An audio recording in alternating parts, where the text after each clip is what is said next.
The Stop CCP Act. You heard of that? The House came out with it, the Stop CCP Act, and the White House is against it. Already came out against it. That's an interesting stance for the American president to take, isn't it?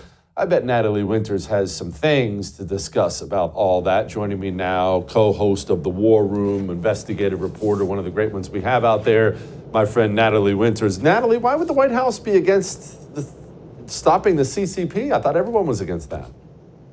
Absolutely absurd. And I think just to frame how they're against it, they sort of preemptively vetoed the bill. In other words, House Republicans haven't even actually passed the Stop CCP Act, but the White House is essentially threatening them to not even try to do that because they say from the get-go they're going to veto it. This is probably the most, I would say, boilerplate bill we've ever seen when it comes to trying to go after the Chinese Communist Party. It's quite literally just sanctioning members of the Chinese Communist Party, limiting their travel abilities and of their family members too. So in other words, Hunter Biden's business partners and Joe Biden's friends. So that's why they're, of course, stepping up. But this is just, again, another example of the very pristine ROI that the Chinese Communist Party has received as a result, not just of pursuing lucrative business deals with Hunter Biden, evidenced, of course, and not solely by the Hunter Biden hard drive, but the more broader systemic capture of people within the White House hoisted up at 1600 Pennsylvania Avenue, who are both ideologically and I would argue financially captured by the interests of the Chinese Communist Party and their robust foreign influence networks. Natalie, you talk about these foreign influence networks a lot, and honestly, the breadth of the corruption and of foreign influence in our government is staggering. Everyone's been talking about Zelensky touring munitions factories with the governor of Pennsylvania signing artillery shells. Exactly how compromised is the United States government? I know the Chinese think we're cheap. That's come out. They think American politicians can be bought for super cheap.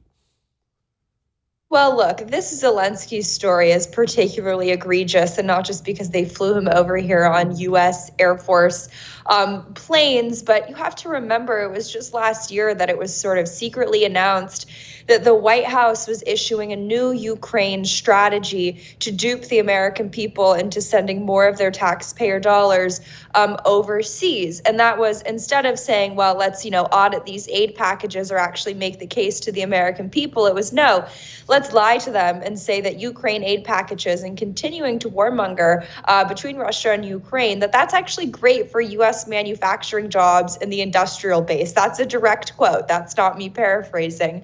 So it's very interesting that you now see Zelensky, who I think it's fair to say is the newest Harris surrogate, hitting the campaign trail for her, touring Pennsylvania ammunition factories, saying, thank you so much. Look at what the Ukraine conflict has, brought you guys in terms of investment and finances and money, when in reality, we know the Ukraine war has only really been a boon to the military industrial complex. There's no surprise there. But Jesse, we could probably do shows until 2030, and we would still have material to go through how all these leaders are compromised, particularly by the Chinese Communist Party. But I think the most poignant point to make is that it was Trump who shut down a lot of these foreign influence operations, and Biden went out of his way to reverse a lot of these sanctions and allow these operations to continue.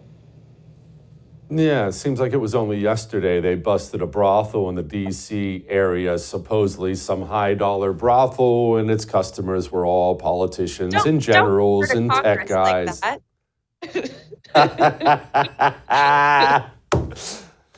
All right, anyway, Natalie, the CR, the continuing resolution in Congress. The SAVE Act, no SAVE Act, any CR is a scandal. These people are spending us into inflation. I would have much rather have seen the SAVE Act there. But any CR is a scandal. But now we don't even treat it like that. We're haggling over the Titanic as it sinks beneath the waves. 100%. There's this false paradigm that we could have either had CR plus SAVE Act or a clean CR, right? And that's patently false. We've always said from the get-go that we want single subject spending bills. That is the House of Representatives' job. And they've done some of it only because we've forced them to do so. About 75% of the government has been funded. But taking a 6-week vacation when you don't have your job done doesn't really make the case that you guys are doing everything you can to fight for election integrity, let alone it's an issue that's only important because MAGA forced the conversation on that, and people are sitting in federal prison and rotting because of those issues, those who actually have held the line on election integrity. But now all of a sudden that you see the SAVE Act stripped from the SAVE Act plus 6 months CR, which again, Biden said he was going to veto it. The Senate was going to strip it anyways. It's very interesting, and it really shows you just how feckless these Republicans are, because instead of then pivoting to a 6-month CR or saying, hey, you know what, Senate, we're not going to send you any funding bills until you actually hold a vote on the SAVE Act, which we passed in July, they said, you know what, we're actually going to do a 3-month CR, which is basically the surrender caucus, and that's particularly worse, especially if Donald Trump were to win again, because then it is setting them up to have an omnibus come December. And I know Speaker Johnson is saying, oh, well, we're not going to have an omnibus, but it's patently false. They'll say, oh, we can't get a majority. And he already tacitly admitted saying, well, maybe we'll do some minibus spending. So in other words, we won't give you an omnibus. We'll just bifurcate it into 2 minibuses that basically equate to an omnibus. And last thing on this, if the White House and Senate Democrats are coming out and endorsing your 3-month CR, Speaker Johnson, I guess they haven't wheeled out the Liz Cheney endorsement, probably means you're on the wrong side of history. Natalie, how's Steve Bannon doing? I know he's still rotting in jail for another, 37, 38 days, something like that.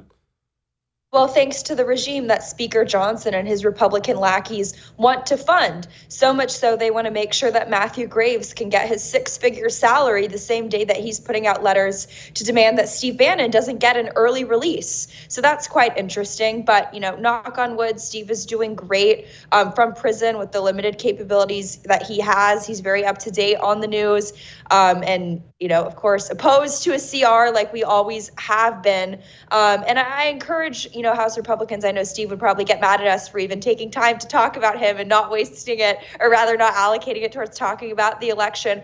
But I think for all the audience, your audience, the War Room audience included, Congress waited, 48 hours until Stephen K. Bannon had to surrender to FCI Danbury to actually do anything about it. It's the same type of thing, the same BS and tricks that they're pulling, whether it's election integrity in the SAVE Act or this forced kind of shutdown debate that we now have to have, where they use the delay of time to then be the evidence that they use to footnote and really bolster the reason why we need to jam through CRs. It's how Washington works, and I think people are sick of it, and shows like yours, shows like War Room, believe me, much to their dismay, are going to continue to call it out, because Washington is not working for the average people. It works for its lobbyists and its donor class, and it's so in your face, and the Steve Bannon case is just another perfect example of it. Has he talked about the food? I'll be honest, because I assume they're going to arrest me at some point for something, some made-up crime too, and I'm really stressed about the food. It's not even the bunks, really. I'm used to my feet hanging off the end of the bed. It happens. But the food situation, I'm really, really concerned. Has he mentioned it?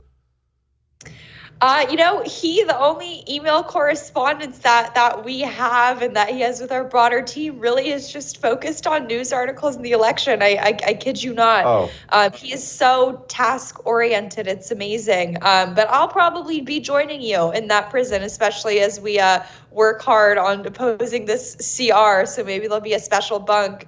Maybe I could be trans. We could probably be in the same prison. In Biden's America, that's probably allowed. And we could be in the special CR wing for those of us who don't want to continue funding our own demise in the form of funding the Biden regime. That'll be perfect. Then you can cook and we'll be fine. Anyway, Natalie Winters, thank you. I appreciate it. I would thank you for coming to my YouTube channel, but I know how brilliant it is, and I know you love it here. So subscribe and watch. We're going to start really ramping things up and putting some funny stuff, some interesting stuff out there, some collaborations. Either way, my YouTube channel is officially the place to be. So stick around.